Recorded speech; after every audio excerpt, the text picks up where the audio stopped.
Hello and welcome to the first episode of my vlog that I call The Story of an Image. My name is Pedro Bonatto. I am a fine art and advertising photographer and a musician and a podcaster. And I've been debating doing this show for I would say about 2 years, maybe more.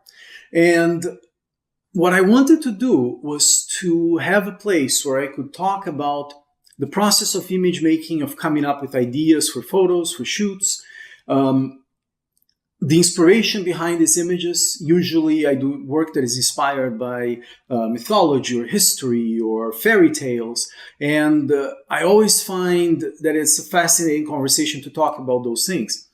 And I usually do that with my friends, my colleagues, my wife. And I thought, why not try to put it out there and show you guys, whoever would be interested in these ideas.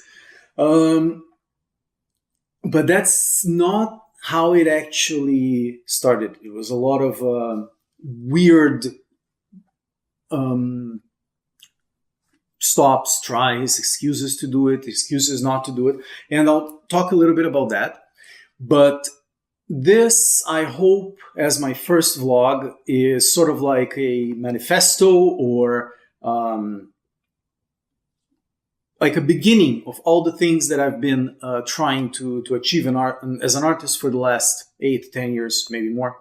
So here it is. First, I need to tell you about the inspiration for this and what gave me the final punch to actually get it started. And I need to give credit where credit is due.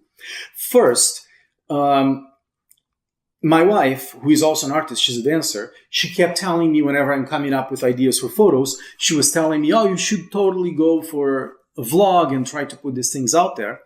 And so that's the main influence in this. So you can blame her. But on a more serious note, last month I started listening to the content from an entrepreneur called Gary Vaynerchuk. He's very famous in YouTube and all social media, I guess. And one of the things that he was saying that I thought was so interesting and compelling was for you to document your journey, document your story, which became, thank God, something that people started to actually do. And I'm getting into that finally. But I always had, and apparently it's a thing among artists, that, I'm supposed to be at a certain level, I'm supposed to be at a certain level of notoriety or of accomplishment before I start speaking and start saying things that I think. But one thing that he said that I thought was interesting was, imagine that you could see your ancestors and how was their daily lives. When you're lucky, you have someone that was a writer on your family 200-300 years ago, so you can have access to their diaries if they survived at all. And at the same time, this is not very common. For example, I discovered that my great-grandfather is actually was a lawyer, from what I understand, and a journalist, and he actually had a newspaper when he came from Europe to Brazil. And he actually was fighting for abolition movement. So he was trying to free slaves. And most of those things are gone. We don't know, right? And one of the things that Gary was saying was that we are the first generation that, unless we blow ourselves with, nuclear weapons, or if there's a comet that comes and strikes us, or something that will wipe out all hard drives in the world, we will have a permanent record of everything we've done and everything in terms of content that we put out there. And to me, that was a very powerful idea, since I'm interested in very ancient and very futuristic things. The idea was you have to see these things in perspective, in the context of your sons, daughters, grandsons, and generations forward that will be able to trace their life up to this point. And I thought that would be enough reason to do this, even if you feel a little vulnerable and it's kind of weird, and to have these cameras pointing at you.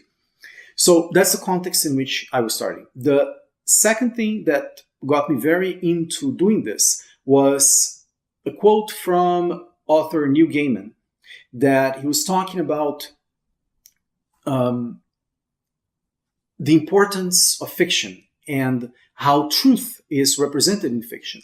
And I thought that concept was very, very fascinating. There are many people that talk about this, including Jordan Peterson, that you should try to, that fiction is a way to condense truth, like universal truths, into something that can be condensed and presented. You don't have to go through the whole life of someone to have actual glimpses of something that is true. And I thought it was very interesting. And coming back to Neil Gaiman, one of the things that he said was, it's a quote, and it was talking about fiction and truth. And what he was saying was that, I'll try to remember the exact quote. I'm usually good at this.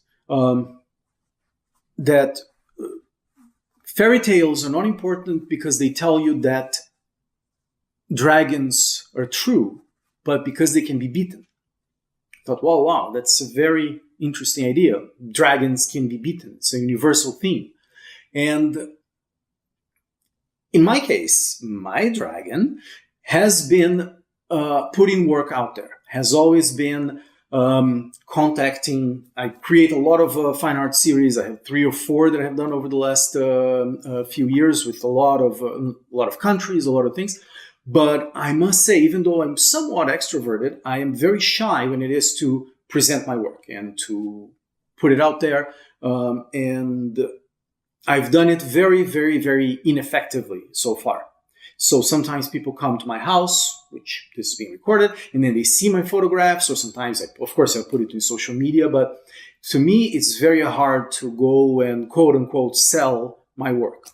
And I thought that, like, where is that coming from? And again, another idea from Gary Vee, that he was saying that your insecurities are your lack of action is exposing your insecurities. So I went into, let's see what my insecurities are, and even worse, try to put them out there and actually talk to people, because the way that I was seeing them was, oh, that's so silly. You have no physical problems. You have no mental issues, unless I'm absolutely crazy and I don't know. But I don't have any that I know of, any struggles that would prevent me from doing my best work. And I, to be honest, haven't been able to do that to the level that I wanted when it's for myself.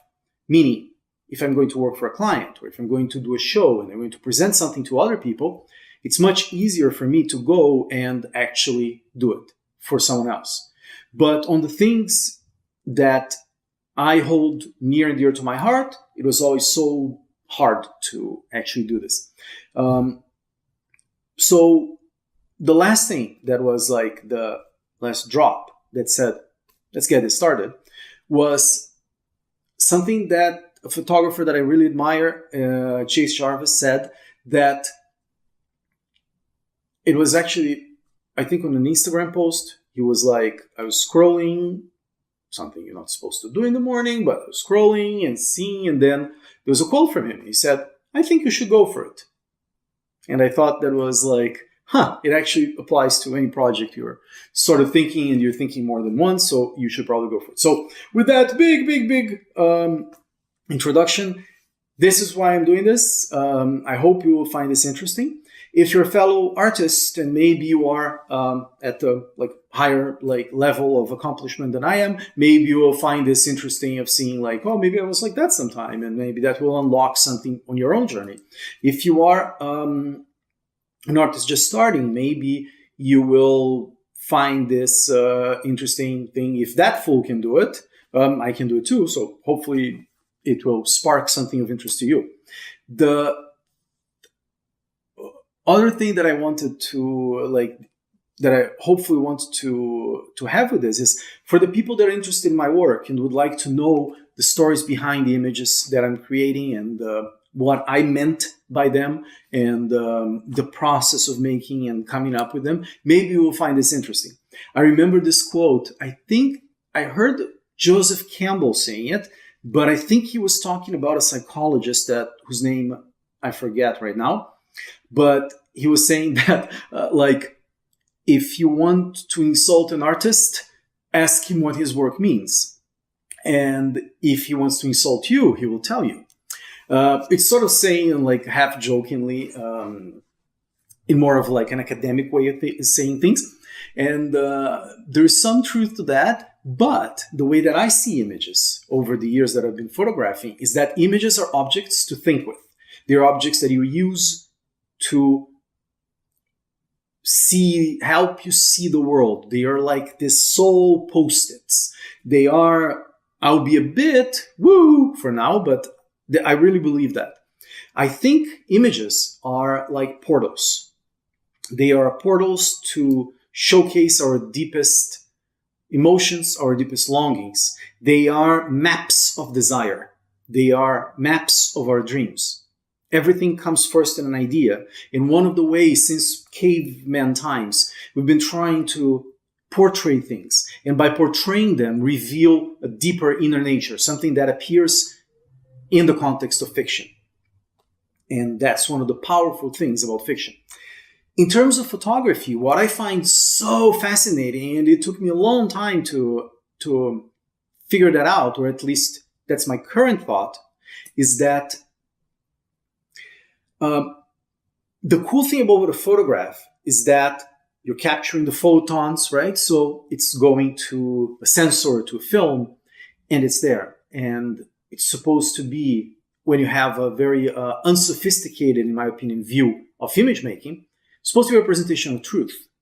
And so there is a lot of talk about being the integrity of not changing pixels or not changing all those things. And I'll certainly do a vlog about that specific subject in more detail. But for now, like, just so that you know where I'm coming from, I think that images, just like a painting, they like photographs, just like paintings or other forms of art, or like music or dance, they are not meant to be taken literally. If they're taken literally, you're sort of missing the point. Which is why I love images that are in fashion and that are about beauty and about creating this idealized world, not in the sense that we want to apply that in the real world, but it's a reminder of our goals, of our ideals, and what we mean by beauty, which is a personal thing. So with that, that's my approach to image making. And it hasn't been like that all the time. I actually started as a photojournalist, and I've done that for a little bit. And but I fell in love with the idea of actually making images. So in this show, The Story of an Image, I wanted to start the first episode with actually talking about my first fine art photograph, which you might have guessed is the one sitting next to me. So at least that's a version of it. It's the one that I have at my house. And I wanted to talk to you about that and what it means, all in the context of what I learned in this, since the 8 years since I took it, in this journey as a photographer and as a musician, and how the theme that I'm sort of going to the punchline, but the theme that I wanted to express with this photograph is this idea that sometimes we start with these very pure, innocent, like the Fool in the tarot cards, that this is what I want to do, but you're sort of lost because you're pulling from all sorts of directions. And in my case, I had no idea that all the elements of the things that I'm working on today as an artist were already in that photograph.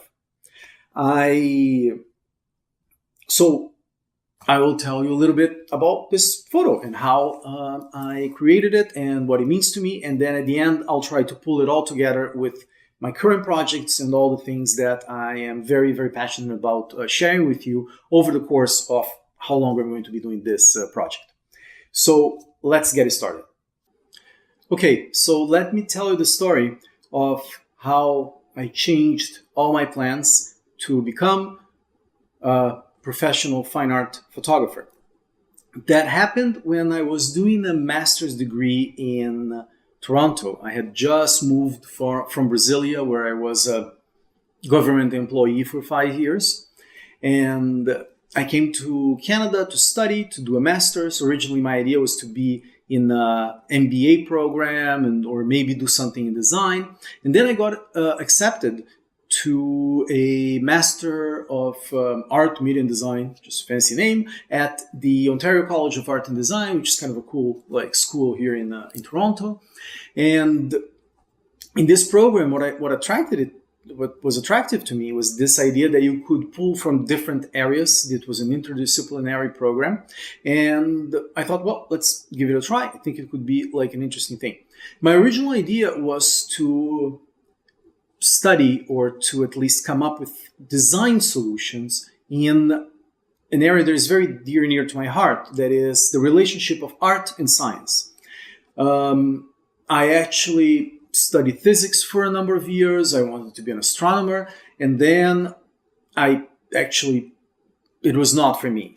We'll get into that some other time. But for now, just suffice it to say that I am and was very interested in the idea of science popularization, of bringing knowledge in science to people. Science, in a way, is our new mythology, if we present it correctly.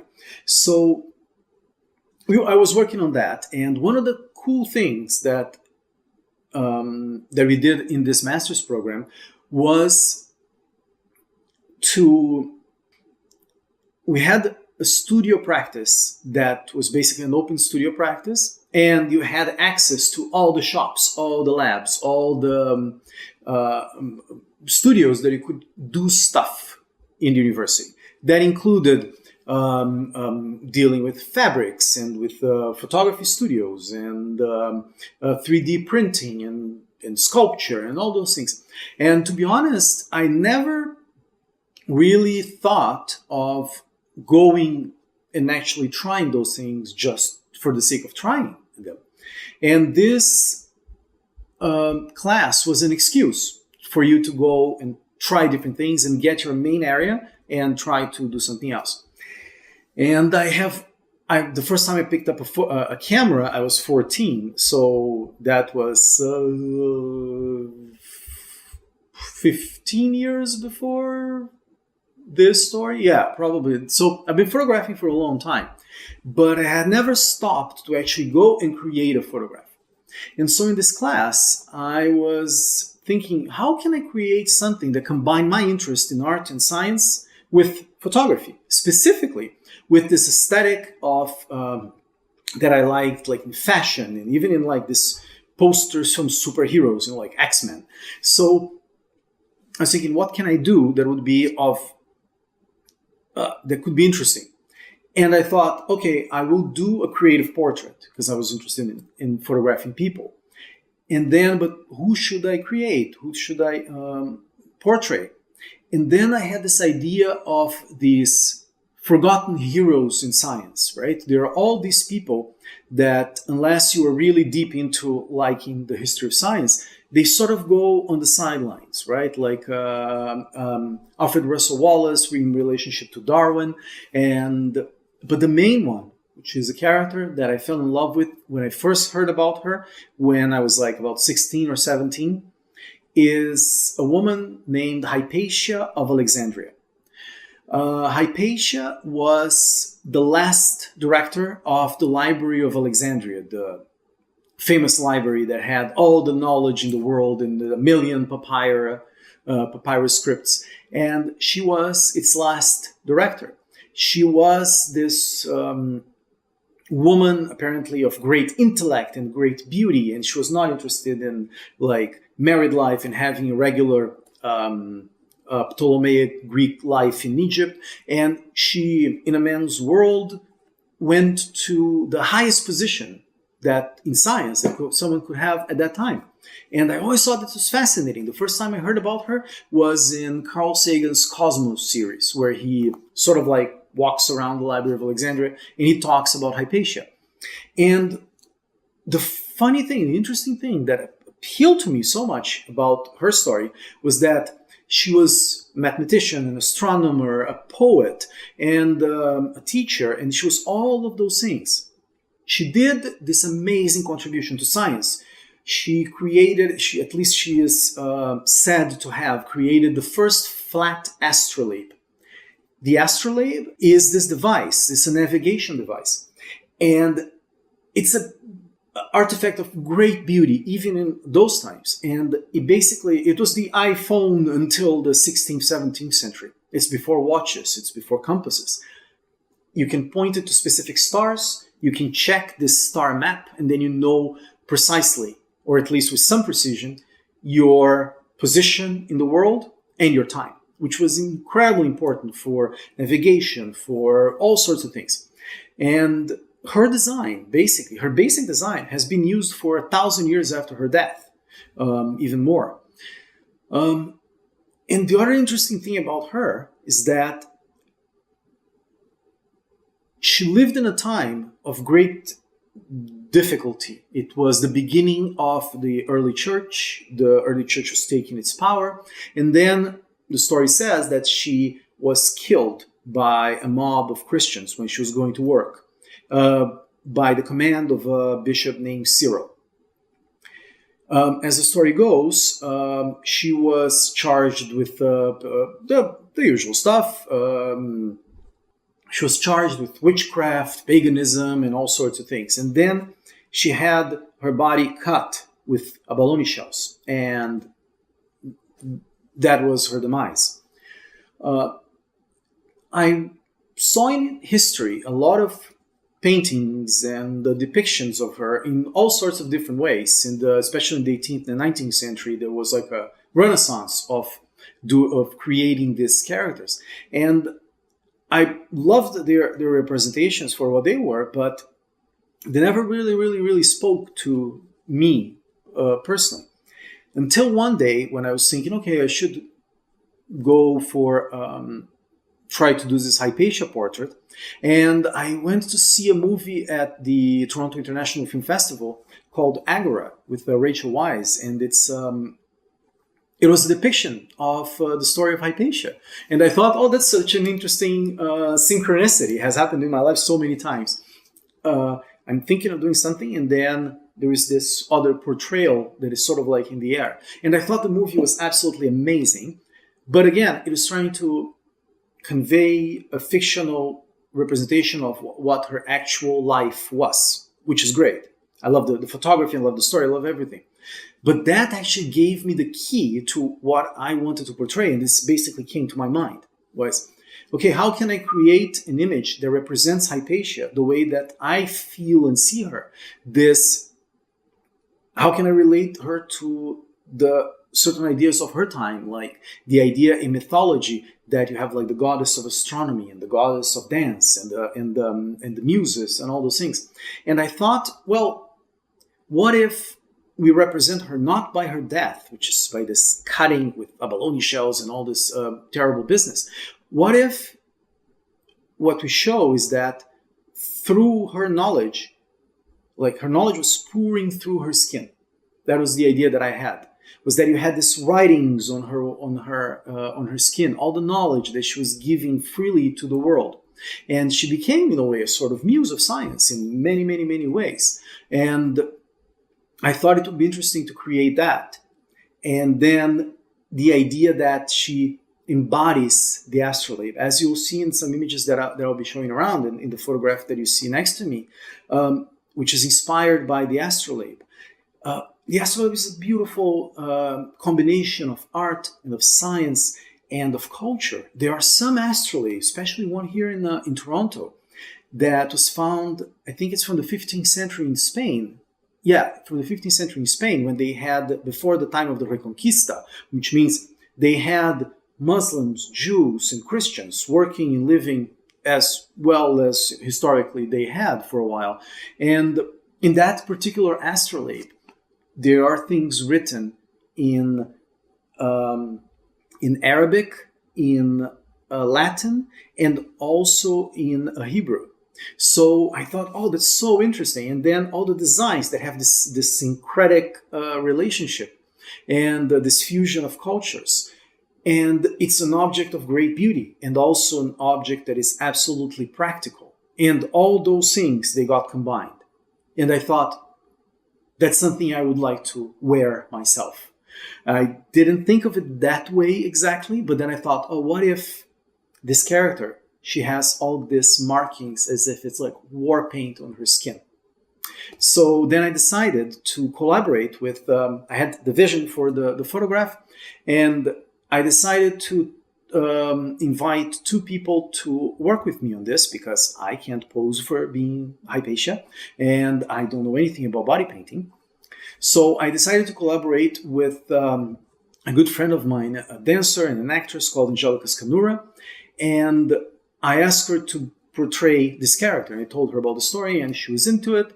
And then I also asked this body paint artist that actually she recommended called Natasha Kudashkina from Siberia that lives here in Toronto. She's an amazing body paint artist. And I gave her all the designs and all the things that I wanted to create, but I said, like, go for it, do like your interpretation of all those things that I'm telling, but like I would love to have that like sort of like hieroglyphically writing that is not really any kind of language, but I wanted to have these elements of the astrolabe in the body. So that's the story of the idea. Then I had to actually, although I was a photographer, I had to actually learn to do some studio lighting, which is something that I hadn't done before on my own. I had seen some studio lighting, I had classes about that kind of stuff, but I haven't done it myself. So I was thinking with Angelica, one of the things that you'll see on an astrolabe is that it's something that you actually move and it tracks the stars. And there is always in astronomy this idea of the dance of the spheres, right? This idea that the stars are dancing. So I thought it would be great to have a dancer actually moving. And I was actually trying to get her, as you'll see in these images that I'll reference to you, I took her to studio and I wanted to have her create these shapes that would be reminders of the artwork in the astrolabe. But I was trying to do this very literal. It was very stiff. She had to hold these positions. And the way when I was doing the rehearsal shoot, I was trying to figure out the lighting and the position that she would be in. That's how I was taught to do. And I was very nervous to actually do a photo shoot in studio. In studio, I never actually controlled lighting. But what happened was, when I went into studio and we did that, I liked the pose, all good, fine. And it sort of worked. It created what I wanted with the body paint when it went to the actual shoot. But the shoot was, I didn't like the image that I created. It was very stiff. It was very, it was nice, but it was not what I wanted. So I told Angelica to just move and do whatever she wanted. And then I used a more, let's say, photojournalistic approach to the thing. I had already set up the lights the way that I wanted exactly. I had sort of the frame that I wanted. And then I basically started shooting and saying, okay, this is the one that I want. And then I came up with two photographs that I really liked. When I was in studio, those two first times that it was my project, I'm working on something, I actually felt for the first time in my life probably, time stopped. It was what Mikhail Csikszentmihalyi calls this flow state, that you are so engaged with what you are actually doing that time disappears and you're just working. I was really trying to create the images. I was so into it, and that's when it clicked. I was like, okay, I love this, and I have loved this ever since. Like anytime I go in studio, or outside, like I am in an image making context. It doesn't matter if I slept 1 hour or if it's a rushed thing for a client. I always get into this very interesting zone of really, okay, this is all that matters. The image. It's kind of funny, actually. It's interesting. So that's the story of how I created this photograph. And I must say, as I mentioned at the beginning, that like photos, images, they're portals, right? They're these magical portals. And one of the things that happened after I presented this photograph in class, right? I mentioned this was for a class during my master's. One of the cool things that happened there was my friend and a very fantastic painter called David Clarkson. He said, "Oh, this is a very unusual portrayal of a scientist, and he said that I should, because of all the stuff that I was talking about that I was interested in terms of storytelling from a visual point of view, these visual allegories. He said you should look into Joseph Campbell. And by then, this was 2011, I had no idea who Joseph Campbell was. And when I went to look into him, it was like a real revelation. If, in case you don't know, Joseph Campbell, he is a researcher that studies mythology and ancient cultures. And his theory is that there is this idea of the monomyth. The monomyth is this idea that all cultures around the world sort of like have these certain themes that they arrive at, and sort of like a Jungian idea as well, that there are these archetypes and that they are represented in our collective unconscious, in some way, and that these create these patterns in stories, which Joseph Campbell called the hero's journey in his book Hero with a Thousand Faces and all his other works. But what I thought was interesting, independently of being true or not, is that it's a beautiful framework to think about stories, even if you're going to deviate from whatever people do today that is more formulaic. But at the same time, it was like, oh, it's so fantastic that he was actually talking and thinking in those terms. And I didn't know that. And it was so much interesting that I decided to switch completely my focus during my master's. Instead of going to work with design and in the UI UX design, in tablets, which was my original idea, I decided, no, like I really want to, because of this flow state, I really want to pursue this. Like I want to become a fine art and advertising photographer. I want to combine those worlds, and that unlocked a lot of things, including me becoming a musician. As well, which will be subject for another time. But what I wanted to tell with this story of this photograph, not only to tell you about the photograph itself, is also this idea of transformations that we go through when we create certain kinds of artworks and what they represent to us. This was so important to me that I basically changed my whole life to try to pursue this. And at the same time, I was absolutely terrified of really working on the things that I really love. We always find excuses and reasons why I'm not ready. No one came to take a look at my work and all those things. So I tried a bunch of different paths, a bunch of different other things, and I was always creating things. But as I mentioned in the beginning, not really putting that work out there. And then one of the things that happened over the last few years is that I decided to start a world music and dance group. And because I play Arabic drums, like those guys there on the side. And one of the things that happened was I was so interested in this idea in that area of my life, in music, of combining cultures, of seeing the connections between the music from one place with another place. So I created this band called the Blue Dot Ensemble. It will be featured in my vlog eventually.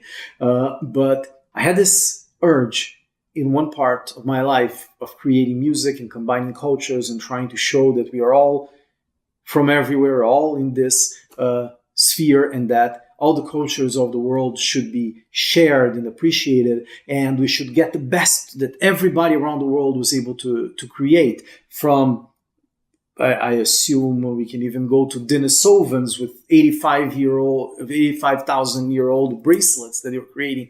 Like, we should get it from everywhere. It doesn't matter where it's from and who made it, right? So that was in my DNA for that. And then the other thing that I thought was so interesting that I really was getting into was of having these elements of ethnic fashion into my photography work. I was creating these worlds in fine art, like the Orientalist series that you will see eventually if you go to my website, and that I will talk about later. And then in fashion, I was trying to create these photographs that had elements of ethnic flair to them. And I was pulling all these directions, and I was trying to figure out, okay, but what am I about? Because I want to do these works that are inspired by mythology as well, and the other elements of science and all those things. And I could not figure out for the life of me what was the relationship between all that when it was actually staring me in the face. I had this month that was very tough and very difficult, and lots of new things, new situations. And I said, as I mentioned at the beginning, enough is enough. I had to put my work out there, so unapologetically. So I decided to go back. Okay, what am I going to talk about? I really would like to talk about the story of Hypatia, this first photograph I created that started it all. And then I decided to actually go for it. And as I was reviewing my work, a couple of things came to mind, and I thought they were very unexpected. Like with the astrolabe, her representation of her, it was already my interest in cultures and the relationship of art and science and of beauty, and all these elements were already on the first photograph that I created. I just didn't know it. And so that made me very happy. And then I started seeing all these things that I've been doing all the years, like all the fine art series, all the my portfolio shots for commercial work, for advertising, which I never sent out. Sometimes, because, or if I sent out to a small group of people or to all justice agencies, and I didn't hear back, so it might as well not bother them again, and all those silly things that I think. And then I just realized, oh wow, I've been doing this all along. So in terms of an artist statement, something that I came to realize, which I always thought was like, oh, this is so fine artsy and boring and excuses, and it was a mask as far as I could see. But then I came up with something for myself, and I thought, okay, this is actually true. I am interested in connecting different cultures, different moments in history, and exploring our mythology to try to find the hidden humanity that we have, and how culture, how images, how fashion, how our myths, they can serve as both mirrors and masks at the same time. This dichotomy that you can hide behind the fashion that you wear, or you can use it to reveal who you are. And that's the dance of culture, right? And I thought that by showcasing and pulling from all these different places, we become more true to who we are. And that, at least for now, is what I resonate as an artist, as both a photographer, as a videographer, as a podcaster, as a writer, as anything that I decide to do.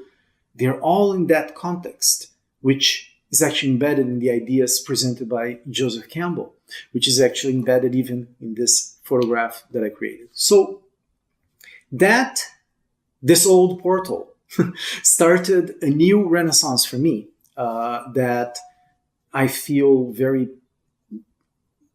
I don't like to use the word blessed because it's so has specific connotations, but I do feel amazing that I was able to at least find the war that I want to fight and find the dragons that I actually want to pursue.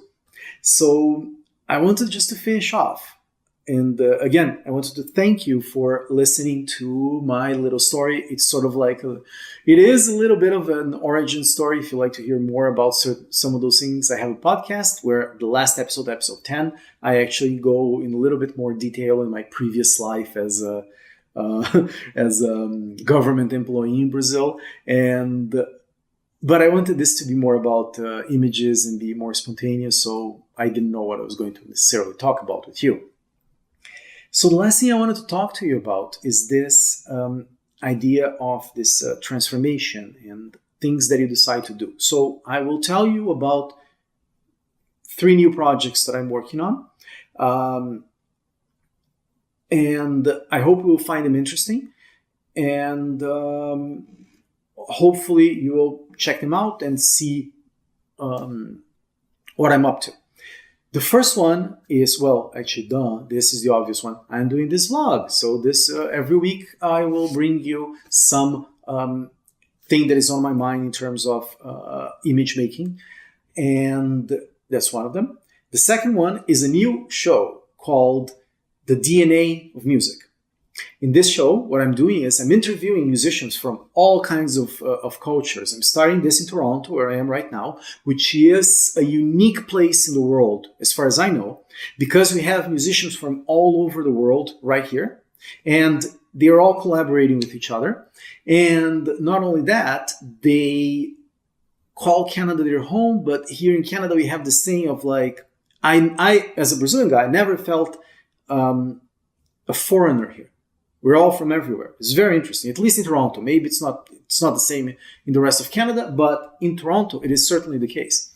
And I started working with all these musicians, and I wanted to hear their stories. And one thing that happens, at least in my band and all the world music bands that we have here in Toronto, is that we have like 3-4 minutes while people are tuning to tell the story of a song or tell the story of a specific culture that we are trying to represent, and that's simply not time enough. So I decided to create this show where I interview these musicians in a very informal setting. Sometimes it will be at my home, sometimes it will be at their houses, sometimes it will be at other places, and they will basically tell the stories of how their heritage, their musical DNA, led them to the kind of music that they create and how they create fusion, which is my main interest.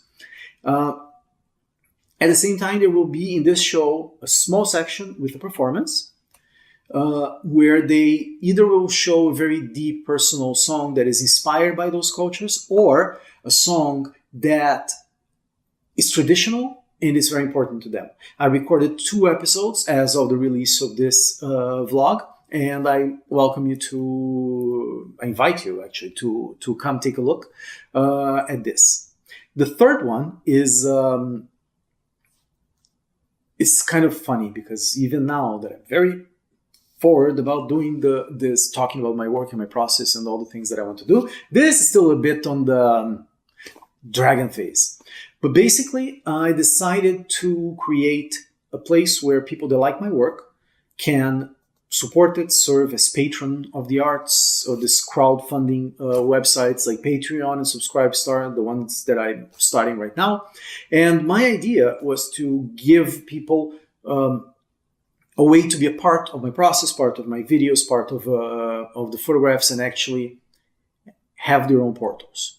Right? That's how I'm seeing. It's so hard for me to go and say, "Oh, do you want to buy this photograph, or how much should it charge?" And all this things that happen in the world of fine art, and I failed dismally on that so far.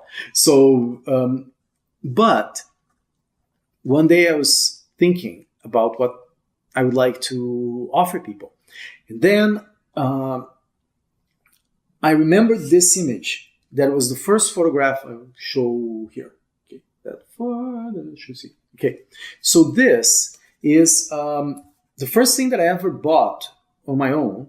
It's a postcard that has an image by John William Waterhouse. It's a painting called Hylas and the Nymphs. It was in the news recently, and it has these elements of mythology. And I remember I was literally 15 when I bought this, so this is 25 years ago. I just turned 40, so this is my midlife crisis video, I guess, my first one at least. I went to this bookstore, and I went in and I saw this, and I didn't know it was just a part of a larger painting. And I was absolutely in love with it, because as a 15-year-old boy in love with whoever, you feel drawn, you feel like you're being taken to the ocean. It's all those elements, and I didn't know about them. But I kept this for a very long time. And so I decided to create this space where people can, which I'm calling the Postcard Club, where people can support my work by giving like subscribing, like getting like a monthly fee, and then you get a signed postcard, and you have access to, I hope, to have an exhibit soon of my work. And I want to take the patrons of my work on if they can't come to whatever place is going to be. I would love to take them on a virtual tour and bring them on video and share that process with whoever wants to be a part of it. And as I mentioned, it's very strange for me I'm talking and saying these things that are very interesting to me. And I'm like, Pedro, you're doing a commercial at the end of your show. Come on. Like, well, it is a commercial in a way because everything is, and not everything is because this is something I'm very, very passionate about. And so I am basically putting a lot of my work out there for sale. I'm trying to do them in 3 different ways. One is to showcase them digitally. So if you'd like to see them and just hear me talk and put it as a screensaver or something, you can absolutely do it. The other is you can have the subscription of postcards with different images, and I will talk about them. You can also have posters and fine art limited edition prints. The idea I had for that was this model of a book, right? You can have a digital book, or you can have this paperback book that is cheap and mass-produced that everybody can have and have access to that information. Then you can have the hardcover book that is this beautifully designed thing, but is still very accessible for most, no, I won't say most people, but for a fairly large number of people, it is still accessible. And then for the people that would like to have a unique item, it's sort of like a rare book, like a first edition. And that's what I want to do with my photographs, to be able to have them available to anyone that would like to have them and like to support the work and be a part of it. So that's the story of Hypatia and my origin story. At least part of it, the part that I can conjure up and trying to make it interesting for you. If you enjoyed it, you can like it, you can subscribe to my work, you can go check out other stuff, you can hit me on social media. I am at Pedro Bonatto everywhere. And I just want to finish off by reminding you of this beautiful quote that is 700 years old from Dante Alighieri, that I know it's adapted, but the adaptation is beautiful. It says that beauty awakens the soul to act. And I believe that my job as an artist, my job as a human being, is to create beauty, to create things that inspire me, and I hope will inspire you too in your own wanderings around the world. And the other thing, as I come to the end of this video, as the lights coming down in this day in May in Toronto, I just wanted to tell you that yes, dragons apparently can be beaten. You have to beat them every day. They will be resistance, as Stephen Pressfield said, but they can. And recording this was very, very hard. And I'm very glad it's at the end. And to be honest, I can't wait to record the next. So until next week, I hope you will follow your curiosity. I hope you will find all the portals that will make you act on whatever you need to act. And I hope that you find the beauty in your life that will compel you to act and to make the world a more beautiful place.